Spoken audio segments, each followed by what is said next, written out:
আমার কথা সকলে ঠিকঠাক শুনতে পাচ্ছ? হ্যাঁ স্যার। ঠিক আছে।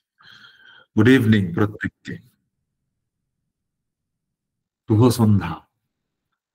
আশা করি সকলে ভালো আছো। নতুন বছর ভালো থাকারই কথা। হ্যাঁ, তবে প্রচন্ড ঠান্ডা অবশ্য পড়েছে, এটা অস্বীকার করার কোনো উপায় নেই। ব্যাপক ঠান্ডা। হুম, বেশ। তো মোটামুটি তোমরা যারা রয়েছো আজকে ক্লাসে বা পরেও যারা দেখবে রেকর্ডিং, প্রত্যেককেই তোমরা জানো যে আমাদের সঙ্গে আজকে তোমাদের সঙ্গে যে বিষয়টা আমি আলোচনা করব, এটা এনভায়রনমেন্টের একটা টপিক নিয়ে আমরা আলোচনা করব, যেটাকে আমরা এক অর্থে বলতে পারি পরিবেশ। সেই পরিবেশ নিয়ে আমাদের আজকের আলোচনার বিষয়। এখন মোটামুটি আমাদের টেট কেন্দ্রিক আলোচনা পরিবেশ নিয়ে হবে। এখন প্রত্যেককেই তোমরা জানো যে টেটের যে সিলেবাস ডিভিশন আছে, আমরা তো পরবর্তী ক্লাসে সেগুলোর আরো বিষয় বিস্তারিত আলোচনা করব। সেখানে 15 মার্কসের আমাদের একটা বিষয় থাকে, যেখানে 15 মার্কসের আমাদের কি থাকে, কন্টেইন পার্ট, এবং 15 মার্কসের পেডাগজিক্যাল যে ইস্যু সেটা থেকে থাকে। তো আমরা আজকের এই ক্লাসটায় মেনলি যে বিষয়টা আলোচনা করব, প্রধানত যে বিষয়টা আলোচনা করব, এটা কন্টেইন পার্ট। তোমরা এটা নিশ্চিত জানো, বা যারা একটু আধটুও পড়াশোনা করেছো, মানে সিলেবাসটা সম্পর্কে অল্প স্বল্পও পড়াশোনা করেছো, তাদের কাছে এটা হয়তো নিশ্চিত জানা আছে যে আমাদের পরিবেশের কন্টেন্ট পার্টটার বিস্তৃতি অনেকখানি। বিস্তৃতি মানে বেশ কিছুটা তথ্যবহুল এই কন্টেন্ট পার্টটা, এবং পেডাগজিক্যাল পার্টের থেকেও কিন্তু কন্টেন্ট পার্টের তথ্য অনেক বেশি, এবং পড়তেও হবে অন্যান্য সাবজেক্টের থেকে অনেকখানি বেশি। এবং এখন বর্তমানে যে সিলেবাস বিভাজন আমরা পেয়েছি, সেই সিলেবাস বিভাজনও যদি দেখো তাহলেও দেখবে কিন্তু কন্টেন্ট পার্টের সিলেবাস বিভাজন সিটেটের থেকেও বেশি। এটা প্রত্যেকেই জানো। তোমাদের আজকে ডেমো ক্লাস। আমরা আজকে কন্টেন্ট পার্ট থেকে একটা টপিক আলোচনা করব আজকের ক্লাসে, এবং আমাদেরকে বুঝতে হবে বিষয়টা যে কন্টেন্ট পার্ট এবং পেডাগজিক্যাল যে পার্ট রয়েছে, এই পার্টের কোনোটাকেই তো আমাদের ফেলে দেওয়া যাবে না, আমাদেরকে দুটোই পড়তে হবে। তার কারণ যত আমাদের মার্কস গেইন হবে, তত আমাদের একটা কমফোর্টেবল জায়গায় আমরা বিলং করতে পারবো। তাই মার্কস ম্যাক্সিমাম গেইন করতে গেলে আমাদের কোনো পার্টটাকেই কিন্তু কম পড়লে হবে এটা নয়, দুটো পার্টকে সমান গুরুত্ব দিতে হবে। তোমার কন্টেন্ট পার্ট এবং পেডাগজিক্যাল পার্ট। তো কন্টেন্ট পার্টের আজকে আমরা যেটা আলোচনা করব সেটা হচ্ছে গ্লোবাল ক্লাইমেট চেঞ্জ, যাকে আমরা বাংলায় বলি বিশ্ব আবহাওয়া পরিবর্তন। এই পার্টটা আমরা আজকে আলোচনা করব। দেখবে আমরা প্রত্যেককে বাড়িতে একটা কথা শুনেছি, কেউ কিছু বলবে? রূপচাঁদ কিছু বলবে?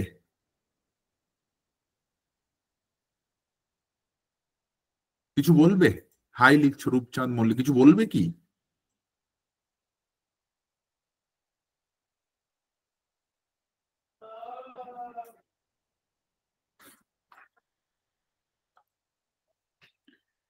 আচ্ছা, বেশ। তো আমরা যে পার্টটা আলোচনা করব সেটা দেখো, যেটা বলছিলাম আমি, তো বিশ্ব আবহাওয়া পরিবর্তন বা গ্লোবাল ক্লাইমেট চেঞ্জ। আমাদের বাড়ির প্রত্যেককে আমরা শুনেছি, আমাদের বয়স্ক যারা আছেন তারা দেখবে প্রায়শই বলেন যে আমাদের সময়ে আবহাওয়া যেমন ছিল এখন আর তেমনটা নাই। এই কথাটা প্রত্যেকে তোমরা শুনেছো, এখন আর তেমনটা নেই। তারপর এটাও শুনবে বাড়ির বয়োজ্যেষ্ঠ বলে আমাদের সময় বাবা এত গরম ছিল না। প্রায়শই আমরা কিন্তু শুনতে পাই কথাগুলো। তার মানে এই কথাগুলো থেকে এই সিদ্ধান্ত আমরা আসতে পারি, আবহাওয়া আগে যেমন ছিল এখন ঠিক তেমনটা নেই। বিভিন্ন কার্যকলাপের ফলে, ম্যাক্সিমাম সেটা ম্যানমেড, মানুষের বিভিন্ন কার্যকলাপের ফলে সেই আবহাওয়ার অনেকখানি পরিবর্তন হয়ে গেছে। এবং আজকে আমরা বিভিন্ন রকম, আমাদের তোমরা যখন পরে পড়বে দেখবে আছে বিভিন্ন কারণ ম্যানমেড কারণগুলো কি আছে এগুলো আমরা বলবো, সেগুলো আমাদের পরের বিষয়। তো বিভিন্ন কারণের জন্য আবহাওয়ার ক্রম পরিবর্তন ঘটেছে এবং তার 90% কজটাই কিন্তু ম্যানমেড বা মনুষ্য সৃষ্ট বা মানুষের সৃষ্টি করা কারণ।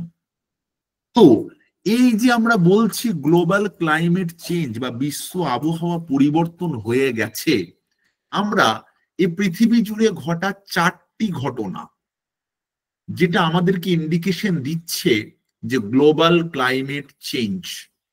কোন কোন ঘটনা? একটা ঘটনা হচ্ছে গ্রিন হাউস, এটা আমাদের আজকের আলোচ্য বিষয়ের মধ্যে আছে। 2 নম্বর গ্লোবাল ওয়ার্মিং, বিশ্ব উষ্ণায়ন। 3 নম্বর O3 হোল। আর 4 নম্বর অ্যাসিড রেন। এই 4টে ঘটনাই প্রমাণ করছে যে আমাদের গ্লোবাল ক্লাইমেট বা বিশ্ব আবহাওয়া আস্তে আস্তে পরিবর্তন হতে শুরু করেছে বা পরিবর্তন হয়ে যাচ্ছে।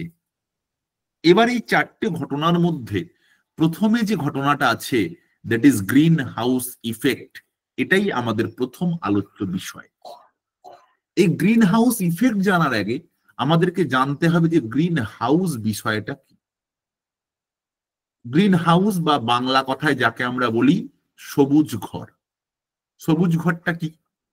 এই সবুজ ঘর হচ্ছে যে সমস্ত দেশে ব্যাপক ঠান্ডা, সেই সমস্ত দেশে গ্রিন কালারের এরকম ঘরের মতো স্ট্রাকচার তৈরি করে এখানে কোনো একটা প্ল্যান্টকে ধরো রাখা হলো, প্ল্যান্টকে রাখা হলো, প্ল্যান্টকে রাখা হচ্ছে। এবার কি হচ্ছে, যখন অল্প একটু সূর্যালোক তো দিনের কোনো না কোনো সময় আসবে, সেই অল্প একটু সূর্যালোক এই যে ঘরটা একে ভেদ করে চলে আসছে, কিন্তু পৃথিবী পৃষ্ঠ যখন তাপ ছাড়ছে বা পৃথিবী যখন আরো শান্ত হবে বা ঠান্ডা হবে, তখন এই যে ঘরটা এও তাপ ছাড়বে। কিন্তু তাপ ছাড়লে দেখা যাচ্ছে এই যে গ্রিন হাউস তৈরি করা হয়েছে, এই স্তরে ধাক্কা খেয়ে তাপটা ফেরত আসছে ভিতরের দিকেই, ফলে ঘরটা কিন্তু একটু হালকা উষ্ণ থেকেই যাচ্ছে। তাই শীতপ্রধান দেশের উদ্ভিদগুলো কিন্তু বেঁচে যাচ্ছে। এই কনসেপ্টটা হচ্ছে green house, not green house effect. এরপর আমাদের ঠিক এই গ্রিন হাউসের কনসেপ্টটা যদি ক্লিয়ার হয়, তাহলে আমাদের কাছে গ্রিন হাউস ইফেক্টের কনসেপ্টটা ক্লিয়ার হবে। ওকে, 1 মিনিট ওয়েট করো, বলছি।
চিহ্নিত মূল্য 1800।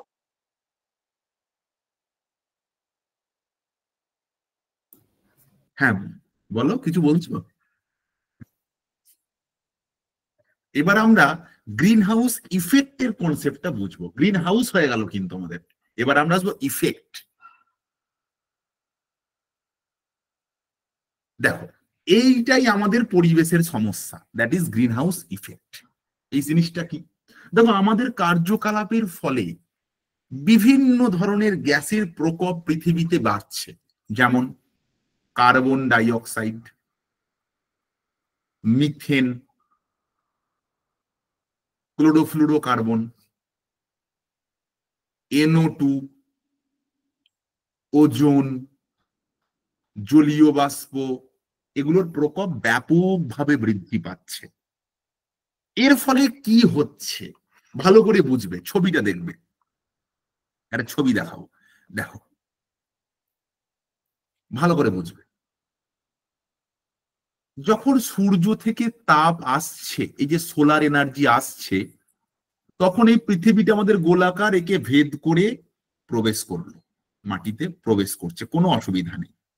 কিন্তু আমাদের কার্যকলাপের ফলে এই যে গ্যাসগুলো CO2, CO, SO2, chlorofluorocarbon, NO2, এরা বেড়েছে। এই গ্যাসগুলো কি করছে? পৃথিবীকে গোল করে একটা লেয়ার তৈরি করে ফেলেছে। যে গ্রিন হাউস গ্যাস লেখা আছে, একটা লেয়ার তৈরি করে ফেলেছে।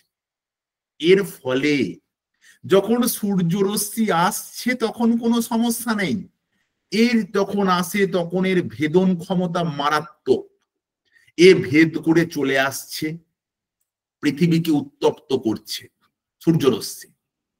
কিন্তু বিকালবেলা যখন পৃথিবী পৃষ্ঠ তাপ ছাড়ছে, তখন সে তো মহাশূন্যে সেই তাপ চলে যাওয়ার কথা, কিন্তু সেই তাপ এই যে গ্রিন হাউস গ্যাসরা যে লেয়ারটা করে রেখেছে, সেই লেয়ারে ধাক্কা খেয়ে পুনরায় পৃথিবীতে ফিরে আসছে। অর্থাৎ তারা মহাশূন্যে চলে যেতে পারছে না। ভালো করে বুঝবে। তার ফলে কি হবে? এই যে মহাশূন্যে ওরা চলে যেতে পারছে না, তার এই যে ঘটনাটা, এই ঘটনাটা হচ্ছে গ্রিন হাউস ইফেক্ট। তাহলে ভালো করে বোঝো, ঠিক গ্রিন হাউসের সঙ্গে সিমিলার কনসেপ্ট।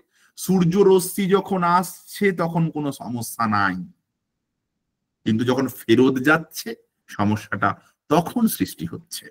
কিরকম সমস্যা? যখন সে ফেরত যেতে চাইছে, তখন সে এই লেয়ারটায় ধাক্কা খাচ্ছে, ধাক্কা খেয়ে পুনরায় পৃথিবীতে ফেরত আসছে। কারা লেয়ারটা তৈরি করেছে গো? এই যে গ্রিন হাউস গ্যাসেরা, carbon dioxide, methane, chlorofluorocarbon, nitrous oxide, জলীয় বাষ্প, ওজোন, এরা লেয়ারটা তৈরি করেছে। তাহলে গ্রিন হাউস গ্যাস থেকে তিনখানা প্রশ্ন। কি কি প্রশ্ন? গ্যাসের নাম থাকবে carbon dioxide, carbon monoxide, chlorofluorocarbon, SO2, NO2, CH4, জলীয় বাষ্প। এখান থেকে কি কি প্রশ্ন আসবে? প্রশ্ন আসবে সব থেকে ক্ষতিকর গ্রিন হাউস গ্যাস কোনটা? আমরা কিন্তু অনেকেই সব থেকে ক্ষতিকর বললেই টুকুস করে বলে দেবো CFC, কিন্তু CFC সব থেকে ক্ষতিকর নয়। সব থেকে ক্ষতিকর হচ্ছে কে? Carbon die oxide. তাহলে একটা ঝামেলা মিটে গেল আমার, সব থেকে ক্ষতিকর কার্বন ডাই অক্সাইড। দ্বিতীয় প্রশ্ন, গ্রিন হাউস গ্যাসগুলোর মধ্যে প্রকৃতিতে সব থেকে বেশি শতাংশ কে আছে? জলীয় বাষ্প। সব থেকে বেশি পার্সেন্টেজ এ আছে, সব থেকে বেশি শতাংশ H2O আছে। প্রকৃতিতে এর উপস্থিতি সব থেকে বেশি, তাহলে H2O এর পার্সেন্টেজ সব থেকে বেশি। 3 নম্বর প্রশ্ন, ম্যানমেড গ্রিন হাউস গ্যাস কোনটা? ম্যানমেড গ্রিন হাউস গ্যাস কোনটা?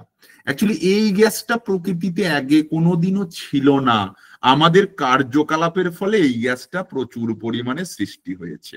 That is man-made green house gas. 4 নম্বর প্রশ্ন, জ্বালানির সম্পূর্ণ দহনে বা জীবাশ্ম জ্বালানির সম্পূর্ণ দহন, এই জীবাশ্ম জ্বালানির সম্পূর্ণ দহনে কার্বন ডাই অক্সাইড সৃষ্টি হয়। আর একটা প্রশ্ন, জীবাশ্ম জ্বালানির অসম্পূর্ণ দহন, এই অসম্পূর্ণ দহনে কার্বন মনোঅক্সাইড তৈরি হয়। এরা প্রত্যেককেই হলো গ্রিন হাউস গ্যাস। তাহলে দেখো গ্রিন হাউসের কনসেপ্ট এবং গ্রিন হাউস গ্যাসগুলো থেকে যে যে প্রশ্ন পরীক্ষায় আসে তুমি বুঝতে পারলে কিনা। এবার কনসেপ্ট যেটা বলেছি, কিন্তু সেই কনসেপ্টটাও খুব ভালো করে মনে রাখতে হবে, কি কারণের জন্য কিভাবে পৃথিবীতে গ্রিন হাউস ইফেক্ট ঘটছে, এই হলো তার চিত্র। এবার এই গ্রিন হাউস গ্যাস যদি কারণ হয়, তাহলে তার মারাত্মক হাতে গরম রেজাল্টটা হচ্ছে বিশ্ব উষ্ণায়ন, যাকে আমরা কি বলি, গ্লোবাল ওয়ার্মিং। মানে যদি আমরা বলি যে green house effect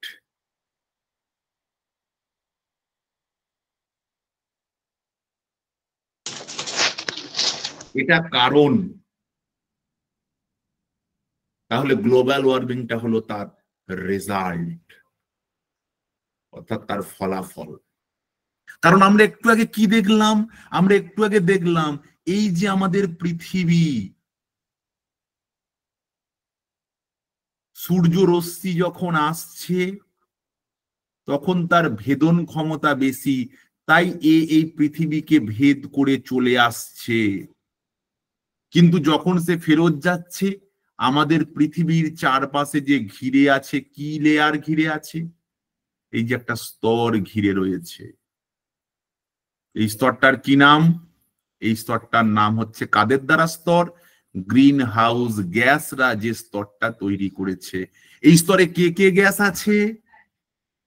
carbon dioxide, carbon monoxide, chlorofluorocarbon, SO2, NO2, এরা রয়েছে। তাই যখন সূর্যরশ্মি আসছে তখন কোনো সমস্যা নেই, এই লেয়ারকে ভেদ করে চলে আসছে। কিন্তু যখন ফেরত যাচ্ছে তখন এর ভেদন ক্ষমতাটা কমে যাচ্ছে, তাই ও ফেরত যেতে পারছে না, পুনরায় পৃথিবী পৃষ্ঠে এসে ব্যাক করছে। ফলে পৃথিবী পৃষ্ঠের কি হচ্ছে? গড় উষ্ণতা বৃদ্ধি। এই যে গড় উষ্ণতা বাড়ছে, এই গড় উষ্ণতার বৃদ্ধিটাকেই আমরা বলি গ্লোবাল ওয়ার্মিং বা বিশ্ব উষ্ণায়ন। আশা করি গ্লোবাল ওয়ার্মিং এর কনসেপ্টটা বুঝতে পেরেছো, বিশ্ব উষ্ণায়নের বিষয়টা। তাহলে কি বললাম, আমাদের যে গ্রিন হাউস ইফেক্ট,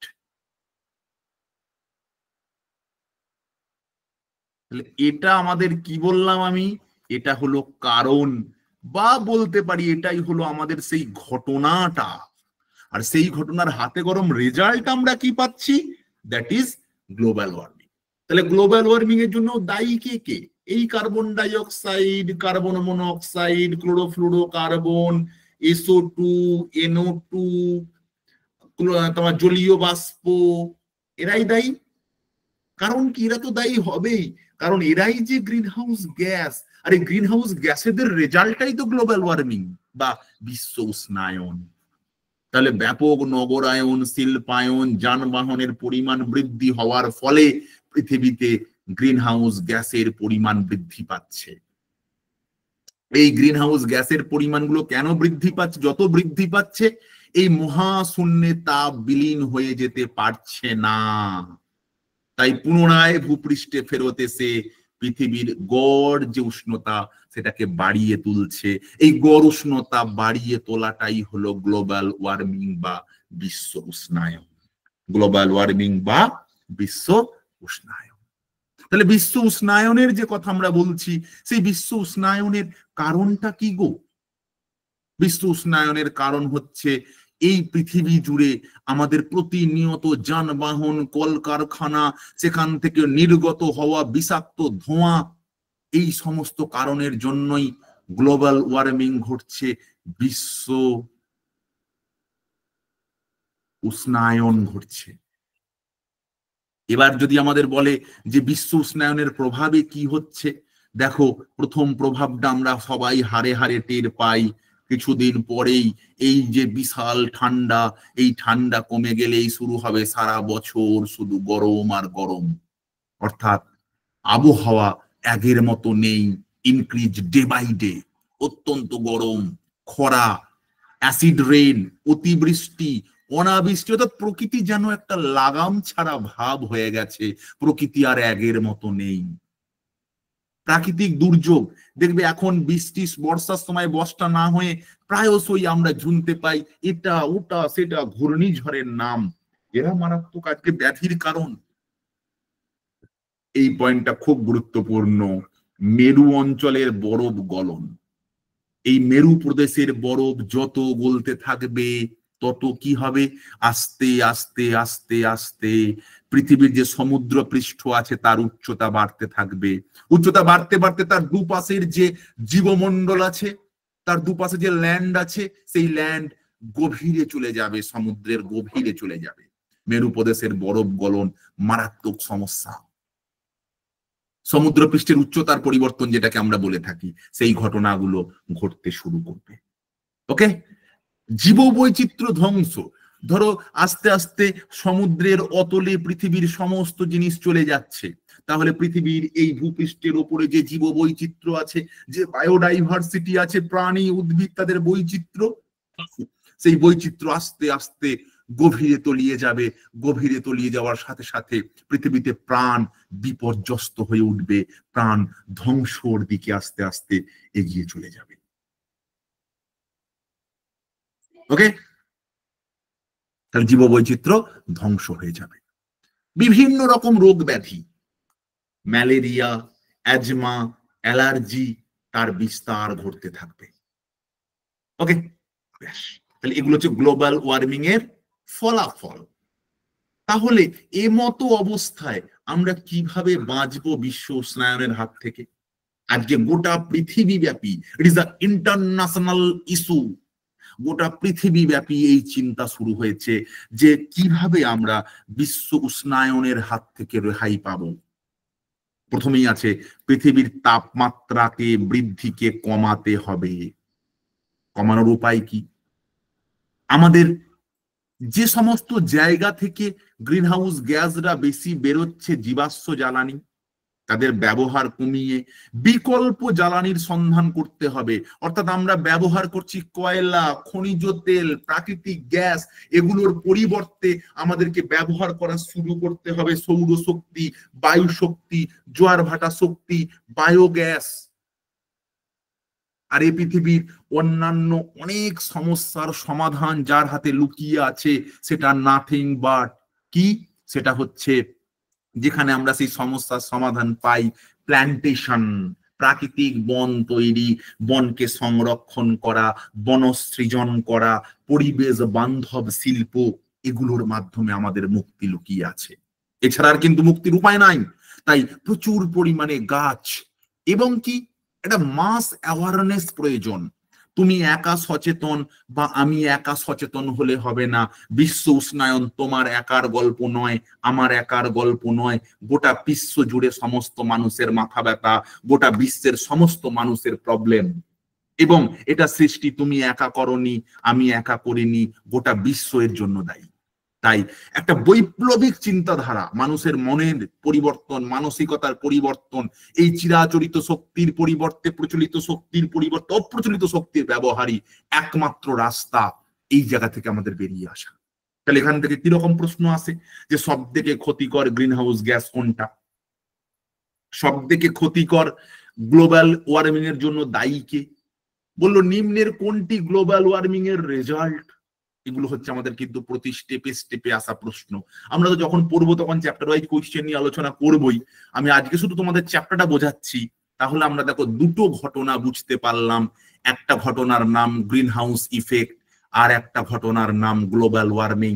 এই দুটো ঘটনা হলো আমাদের যে চারটে বলেছিলাম, আমি চারটে বলেছিলাম, এই চারটে কারণ বা চারটে আমরা রেজাল্ট পাচ্ছি, তার দুটো। এই দুটোর কে কোনো যদি কোনো প্রশ্ন থাকে, কেউ যদি এই দুটো কোথাও বুঝতে না পারো যদি বলো, যদি বুঝতে পেরে যাও কোনো সমস্যা নাই, বুঝতে না পারলে বলে ফেলো।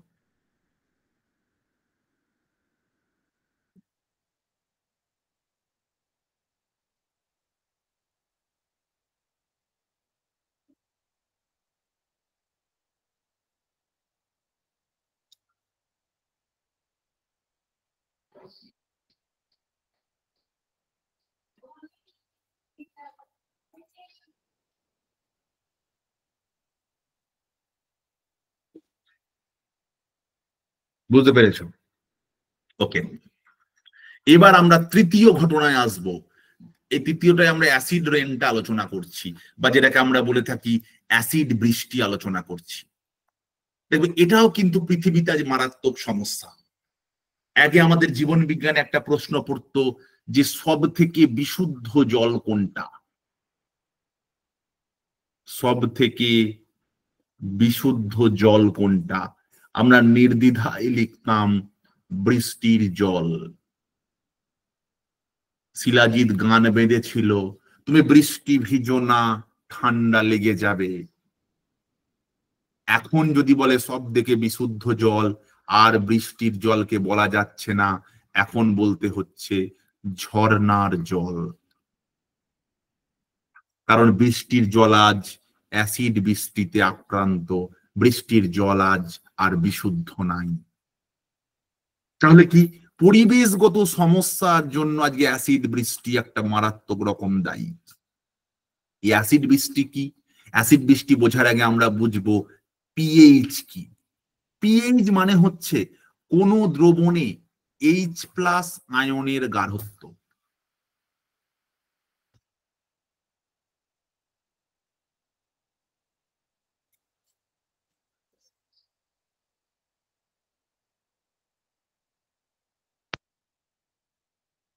H+ আয়নের গাঢ়ত্ব, এই পিএইচ এর উপর বেস করে আমরা তৈরি করেছি বর্তমানে কি পিএইচ স্কেল।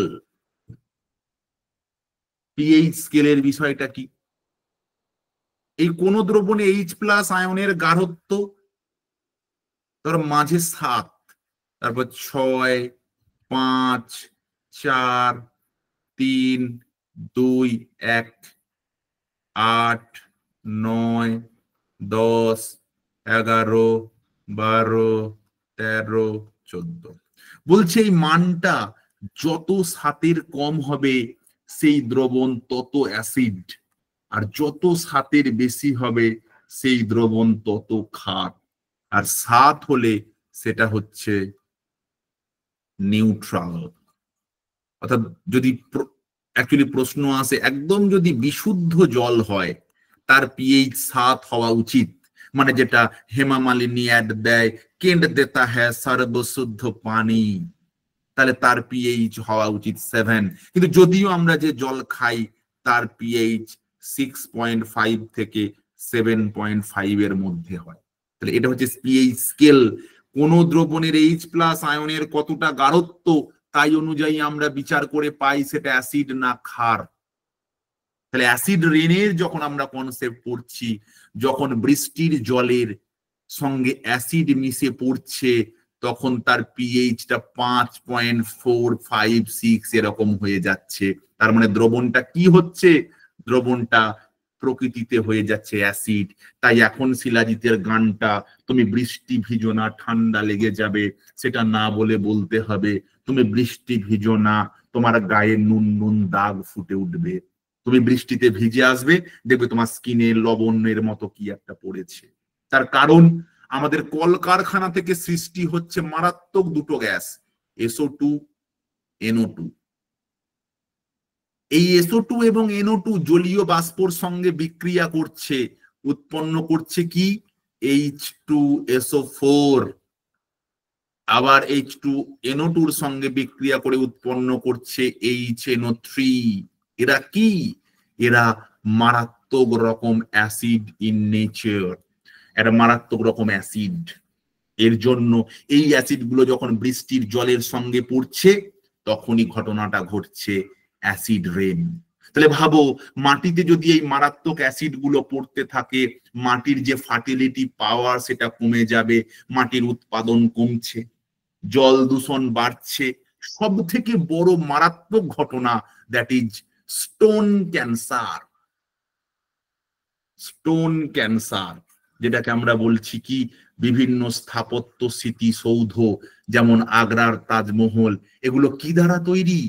Calcium carbonate. এই ক্যালসিয়াম কার্বনেটের সঙ্গে এই যে জলের সঙ্গে যারা পড়ছে এদের বিক্রিয়া হয়ে একটা বাইকার্বনেট যৌগ উৎপন্ন হচ্ছে। যে বাইকার্বনেট যৌগ উৎপন্ন যখনই হচ্ছে তখনই স্মৃতিসৌধগুলোর যে উজ্জ্বলতা, যে গ্লেজ, সেই গ্লেজ চলে যেতে থাকছে, যেটাকে আমরা স্টোন ক্যান্সার বলে থাকি। স্টোন ক্যান্সার একটা মারাত্মক রকম সমস্যা, অ্যাসিড বৃষ্টির জন্য হয়। অ্যাসিড বৃষ্টির জন্য আরো মারাত্মক সমস্যা কি? মাটির যে ফার্টিলিটি পাওয়ার সেটা কমছে, উর্বরতা শক্তি কমে যাচ্ছে। যত উর্বরতা শক্তি কমবে মাটির তো প্রোডাকশন রেট কমে যাবে, উৎপাদন ক্ষমতা আস্তে আস্তে কমতে শুরু করছে। এবং এর ওপর কি হচ্ছে? মানুষের ওপর প্রভাব। আমি যেটা বললাম, তুমি বৃষ্টি ভিজো না, তোমার এখন আর ঠান্ডা লাগা বলছে না, বলছে তোমার গায়ে অ্যাসিডের। তুমি দেখবে যখন বৃষ্টি শুরু হয় তখন তুমি বৃষ্টিটা প্রথম যখন শুরু হচ্ছে, অনেকক্ষণ যখন কন্টিনিউয়াসলি চলছে গল্পটা তখন নয়, যখন ইনিশিয়ালি শুরু হয় তখন দেখবে আমাদের গায়ে নুন নুন ফুটে ওঠে। It is the sign of acid rain. এটা অ্যাসিড রেনের সাইন। পরীক্ষায় খুব প্রশ্ন আসে, স্টোন ক্যান্সার কিসের জন্য দায়ী? Stone cancer due to the effect of acid rain. পরীক্ষায় প্রশ্ন আসবে অ্যাসিড রেনের জন্য মারাত্মক দায়ী কে কে? সালফার ডাইঅক্সাইড এবং নাইট্রোজেন ডাইঅক্সাইড। তারা জলীয় বাষ্পের সঙ্গে বিক্রিয়া করে উৎপন্ন করছে H2SO4 এবং HNO3, এই যে সালফিউরিক অ্যাসিড এবং নাইট্রিক অ্যাসিড। সৃষ্টি হচ্ছে অ্যাসিড রেন বা অ্যাসিড বৃষ্টি।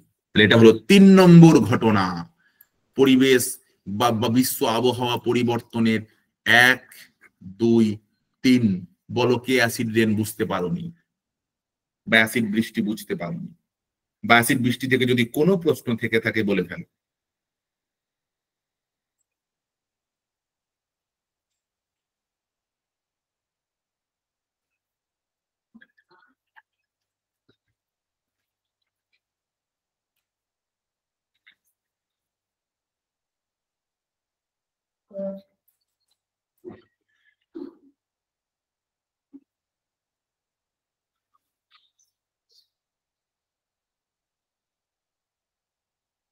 তাহলে আমরা চলে আসব লাস্ট ঘটনা, দ্যাট ইজ ওজোন হোল, যেটাকে আমরা বলে থাকি ওজোন স্তরে গহ্বর। ওজোন স্তর কোথায় আছে? আমরা জানি আমাদের বায়ুমণ্ডলের বিভিন্ন স্তর আছে। তোমাদের এই চ্যাপ্টারটা সিলেবাসে আছে, অ্যাটমসফিয়ারের এই চ্যাপ্টারটা, যেখানে আমরা জানি বিভিন্ন স্তর আছে, troposphere, stratosphere, thermosphere, exosphere, magnetosphere. বিভিন্ন স্ফিয়ার বা বিভিন্ন লেয়ার বা বিভিন্ন স্তর আছে। সূর্যরশ্মি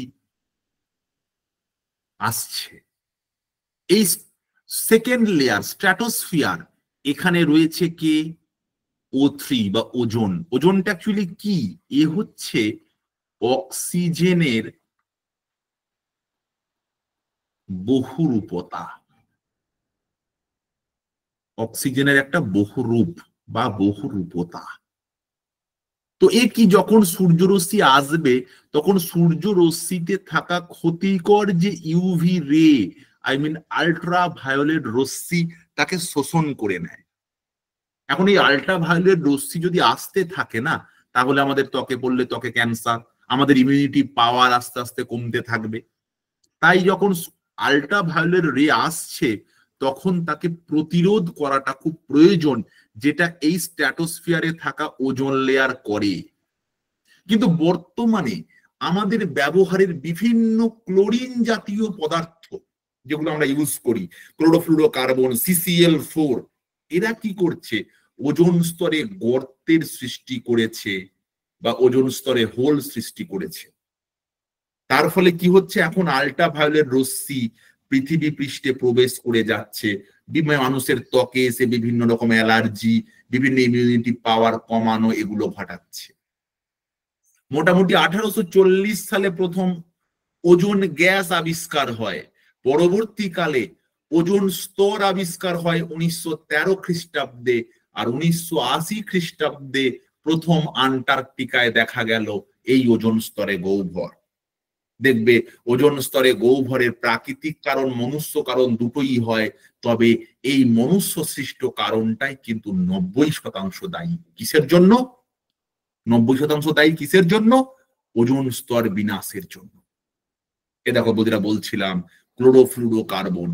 পরীক্ষায় প্রশ্ন আসে, ওজোন স্তর বা ওজোন লেয়ারে যে ওজোন হোল হচ্ছে তার জন্য ম্যাক্সিমাম দায়ী কে? That is chlorofluorocarbon, CFC। এছাড়াও আছে NO2, SO2, এগুলো রয়েছে, কিন্তু ক্লোরিন জাতীয় পদার্থরাই ম্যাক্সিমাম কারণ এই ওজোন স্তর বিনাশের। এই ওজোন স্তর বিনাশ শুরু হয়েছে কোথা থেকে? এই ওজোন স্তরের বিন্যাস হওয়া বা ভেঙে যাওয়া শুরু হয়েছে আন্টার্কটিকায় 1980 সাল থেকে। যত এই ক্ষতিকর রশ্মি আসতে শুরু করবে, আমাদের ইমিউনিটি পাওয়ার কমতে থাকবে, চোখে ছানি পড়বে, ত্বকে ডিরেক্টলি আসলে, অ্যাকচুয়ালি আমাদের ত্বকে যদি ইউভি রে ডিরেক্টলি চলে আসে, ক্যান্সার একদম মাস্ট।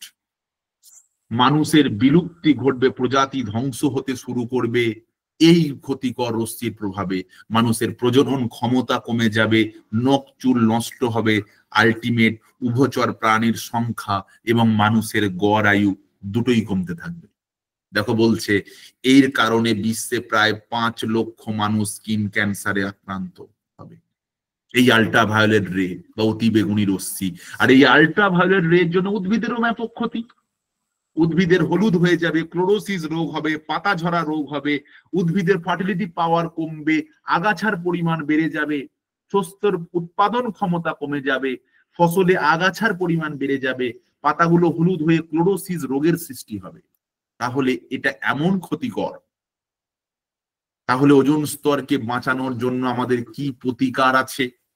দেখো, আমরা জানি প্রতিকার একটাই, যে উৎস থেকে ধ্বংস হচ্ছে সেই ধ্বংসটাকে কমাতে হবে। যদি ধ্বংস কমাতে না পারি বা তার পরিমাণটাকে যদি আমরা কমাতে না পারি, তাহলে কিন্তু বাঁচা খুব মুশকিল। তাই CFCর যে উৎসগুলো আছে, অর্থাৎ CFC যেখান থেকে উৎপন্ন হচ্ছে সেই জায়গাগুলোকে কমাতে হবে। এছাড়া কিন্তু আর কোনো রাস্তা নাই এ থেকে বাঁচার। দেখো বুঝতে পারলে কিনা।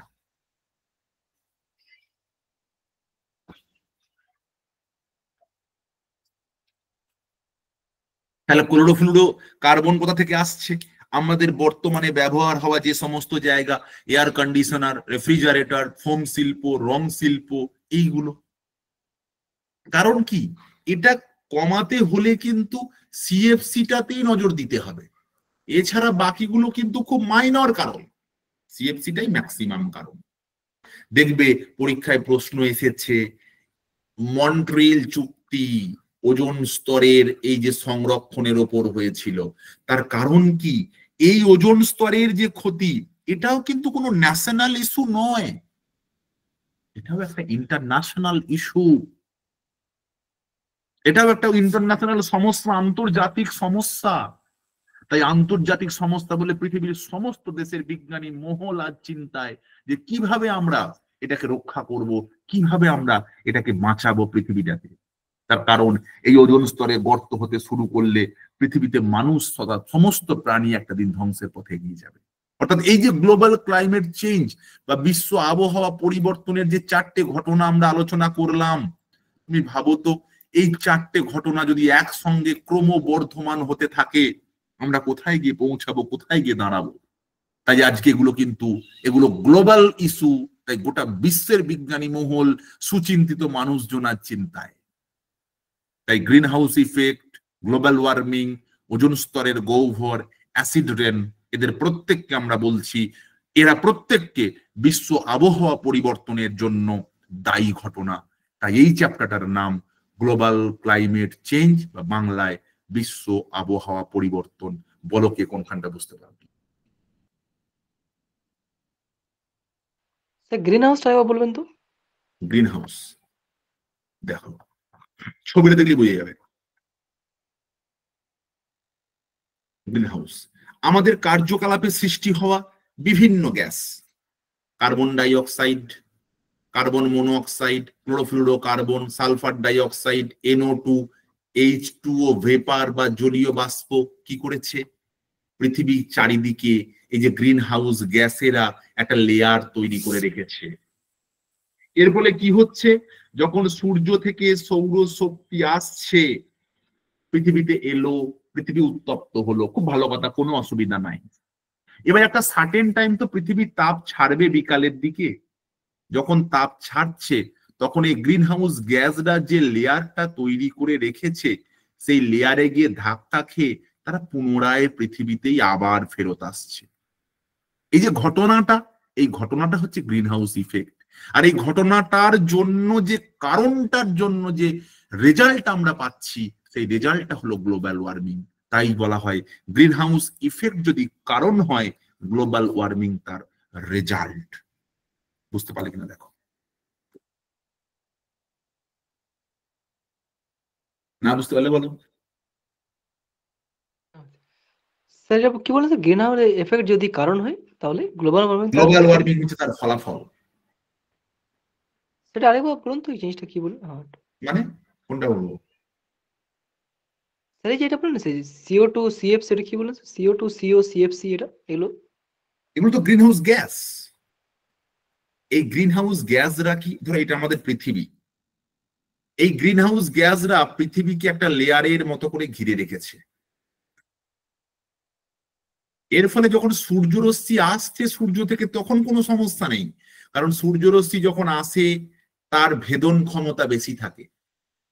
কিন্তু বিকালের দিকে যখন আমাদের পৃথিবী তাপ ছাড়ছে, তখন এই তাপ গিয়ে তো এই লেয়ারটায় ধাক্কা খাচ্ছে, তাই তাপটা মহাশূন্যে চলে যেতে পারছে না, পুনরায় আবার পৃথিবী পৃষ্ঠেতেই ফেরত আসছে। তার ফলে পৃথিবীর কি হচ্ছে, ফেরত আসার ফলে পৃথিবীর গড় উষ্ণতাটা বেড়ে যাচ্ছে। তাহলে এই যে ফেরত আসছে ঘটনাটাকে আমরা বলছি কি গ্রিন হাউস ইফেক্ট, আর তার রেজাল্টটা কি, পৃথিবীর গড় উষ্ণতা বৃদ্ধি। সেটাই হচ্ছে কি গ্লোবাল ওয়ার্মিং।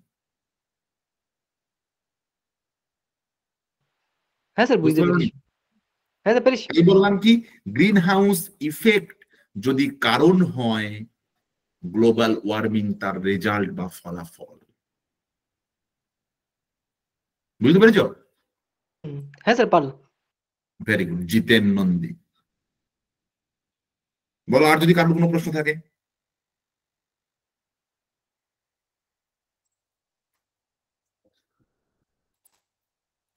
তাহলে প্রত্যেককে নতুন বছরে ভালো থেকো। তোমাদের এনভায়রনমেন্টের কন্টেন্ট পার্টের ডেমো ক্লাস আমি আজকে আলোচনা করলাম। গ্লোবাল ক্লাইমেট চেঞ্জ, যেটা তোমাদের টেটের একটা টপিকও, তো সেই টপিকটারও তোমাদের আজকে ডিসকাশন হয়ে গেল। আজকে ক্লাস তাহলে এখানেই শেষ করলাম। বলছি কি ওই টপিকটা আরেকবার লাভাবেন, মানে উপর থেকে নিচে লাভাবেন, মানে টপিকটা আরেকবার 4টে টপিক প্রথম থেকে আরেকবার দেখাবেন, ওটার কথা বলছি। মানে বলতে হবে না, টপিক 4টে প্রথম থেকে দেখাবেন। এইটা বলছো? এইটা হ্যাঁ হ্যাঁ হ্যাঁ হ্যাঁ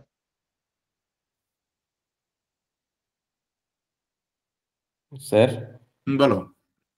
বুঝলাম, সব টপিকে কি এইভাবে নোট দেবেন ছবি দিয়ে? তোমার কন্টেন্ট পেডা সব নোট উইথ এমসিকিউ। ঠিক আছে স্যার। মানে প্র্যাকটিস চ্যাপ্টার ওয়াইজ হবে। আর কোশ্চেনের জন্য কি আলাদা ধরবেন আপনি, না অন্য কিছু ব্যবস্থা থাকবে? বলো। এই টপিক থেকে কোশ্চেন কিভাবে পড়বো? কোশ্চেন আমি তোমাদের দেবো তো। ঠিক আছে স্যার। কোশ্চেন আমি দেবো, চ্যাপ্টারটা পড়াবে, তারপর কোনটা এমসিকিউ থাকবে। ঠিক আছে স্যার, বুঝতে পেরেছি। আজকে শুধু টপিক ডিসকাশন করবো বলে আর এমসিকিউটা রাখিনি। হ্যাঁ স্যার, খুব ভালো হয়েছে ক্লাস, খুব ভালো লাগলো। ছোট টপিক ডিসকাস করলাম, একটা 4টে ঘটনা কিভাবে পরিবেশ পরিবর্তন করে দিচ্ছে সেটাই আলোচনা আজকে বিষয়। বলছি এভাবেই পরবর্তী চলবে। মানে ক্লাসে প্রশ্ন পেয়ে যাবো, তাই তো? হ্যাঁ, পরবর্তী ক্লাস বলতে তোমার এই যে গ্লোবাল ক্লাইমেট চেঞ্জ দেখলে না, এর সঙ্গেই আর একটা টপিক আছে, হেলথ অ্যান্ড হেলথ ইস্যু। ঠিক আছে, ওই হেলথ অ্যান্ড হেলথ ইস্যুটা যেদিন পড়াবো তোমাদের ব্যাচে, সেদিন ওইখানে গ্লোবাল ওয়ার্মিং এর কোশ্চেনটা অ্যাড করে দেবো।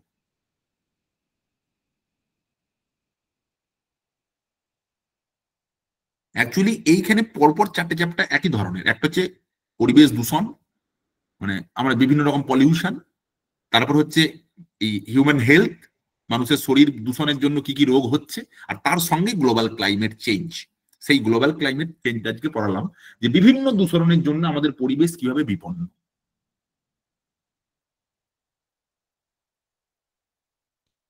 বুঝতে পেরেছো?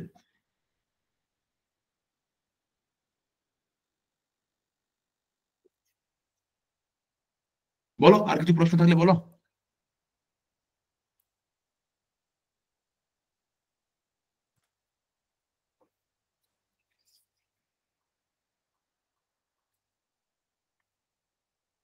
বেশ, তাহলে আবার নেক্সট যেদিন ক্লাস হবে সেদিন ক্লাসে আবার নতুন টপিক হবে। সেদিন আমি তোমাদের ক্লাসে প্রথমে সিলেবাসের যে ডিভিশন আছে সেটা প্রথম আলোচনা করব, কোন দিন কোন টপিকটা পড়বো তার একটা সিলেবাসটা বিভাজন করে দেবো, তারপরে আমরা টপিকের ডিসকাশন শুরু করব।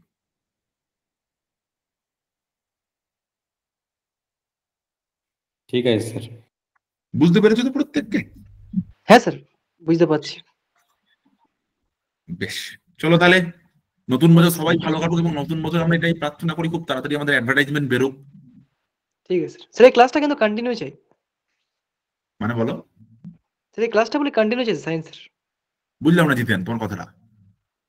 স্যার বলছি এই ক্লাসটা যেন কন্টিনিউ চলে, মানে এটা বন্ধ না হয়ে যায় ক্লাসটা। না, কন্টিনিউ চলবে। ওটাই বোঝা যাচ্ছে। একদম একদম একদম। ও সাবজেক্টে পাওয়া যাবে তো? বলো। স্যার বলছিলাম সিলেবাস ধরে ধরে সুন্দর করে বুঝিয়ে করালে তাহলে ভালোই হয় একটু তাহলে। ও তো সিলেবাস আমার পড়ানোর সিস্টেম হচ্ছে, আমি আগের ব্যাচেও ক্লাস নিতাম, তোমার ওই সিলেবাসের যেখানে 1 নম্বর টপিক সেটা আমার 1 নম্বর ক্লাস, 2 নম্বর টপিক আমার 2 নম্বর ক্লাস, 3 নম্বর টপিক আমার 3 নম্বর ক্লাস। তাহলে স্যার ক্লাস মিস করলে পরবর্তী পাওয়া যাবে না, তাই তো? টপিক কোনো না, ক্লাসে যাবে তোমাদের রেকর্ডিং সিস্টেম আছে। ও রেকর্ডিং পেয়ে যাবো তো? রেকর্ডিং রেকর্ডিং পাবে, দিতে হবে নাকি স্যার? রেকর্ডিং পাবে, তখন আমাকে আর লাইভে পাবে না ওই ক্লাসটায়। ও ঠিক আছে স্যার। এই নোটে এই যেমন তোমার অ্যানোডেট করা, যেমন যেটা আমি যেখানে লিখেছি সেটা সহ নোট তোমরা পেয়ে যাবে, এরকম অ্যানোডেশন সহই। এই যেখানে যেখানে আমি দাগ দিয়েছি, গোল দিয়েছি, লিখেছি, সব থাকবে সেখানে ও রেকর্ডিং ক্লাসটা, তাই তো? রেকর্ডিং ক্লাসে, এবং পিডিএফটাতেও থেকে যাবে। ও ঠিক আছে স্যার। এই পিডিএফটা তো তোমাদের গ্রুপে নোট হিসাবে দেওয়া হবে, তখন এই পিডিএফটা এই যেমন ধরো আমি বিভিন্ন জায়গায় বিভিন্ন জিনিস লিখেছি, তারপর ধরো এই যে আঁকলাম, এই যে কোন এই যে এক্সট্রা যে তথ্যটা বললাম, কোনটা বেশি দায়ী কোনটা কম দায়ী, এই যা যেখানে বলেছি এটাও থাকবে, ফ্রেশ পিডিএফও থাকবে, আবার এরকম অ্যানোডেট ভাবে লেখা অবস্থাতেও থাকবে।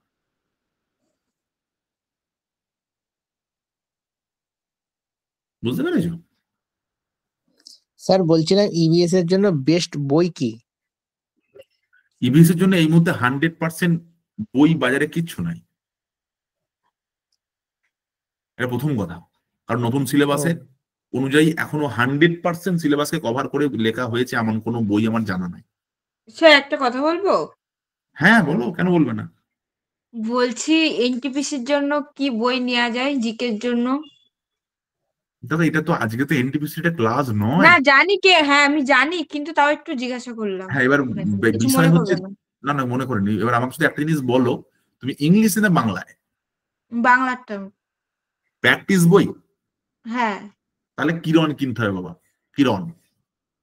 আচ্ছা আচ্ছা, থ্যাংক ইউ বাংলা স্যার। বই কিরণই সব থেকে ভালো লিখেছে এই মুহূর্তে। আচ্ছা হুম, ঠিক আছে স্যার, ধন্যবাদ।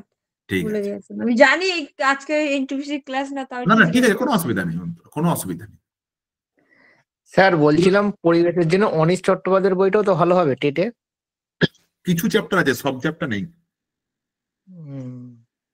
যেমন ধরো তোমাদের সিলেবাস এখন অ্যাড করেছে পশ্চিমবঙ্গের ভূপ্রকৃতি, ভারতবর্ষের ভূপ্রকৃতি নদ নদী, ওই বইটা নেই। আচ্ছা Pedagogy ডিএলএড র ফার্স্ট ওখানে ইয়ারে, স্যার বলছিলাম ডিএলএড ফার্স্ট ইয়ারের বইটাও তো ভালো, এই হ্যাঁ রিতার বইটা। হ্যাঁ হ্যাঁ রিতার ওই বইটা ভালো। হ্যাঁ, ওই বইটাও আছে আর এই বইটাও আছে। আচ্ছা, আর তোমাকে আমি প্রত্যেকটা টপিক ওয়াইজ নোট দেবো, তুমি এই নোট কটা পড়লেও তোমার হয়ে যাবে। ও প্রত্যেকটা টপিকে, যেমন আজকে যে টপিকটা পড়ালাম তার নোটও যেমন তুমি পাবে, তুমি প্রত্যেকটা টপিকের নোট পাবে, সেই নোটটা পড়লেই তোমার হয়ে যাবে। টেটের জন্য কভার হয়ে যাবে। কভার তো অবশ্যই হয়ে যাবে, সেই জন্যই তো নোটগুলোকে রেডি করা।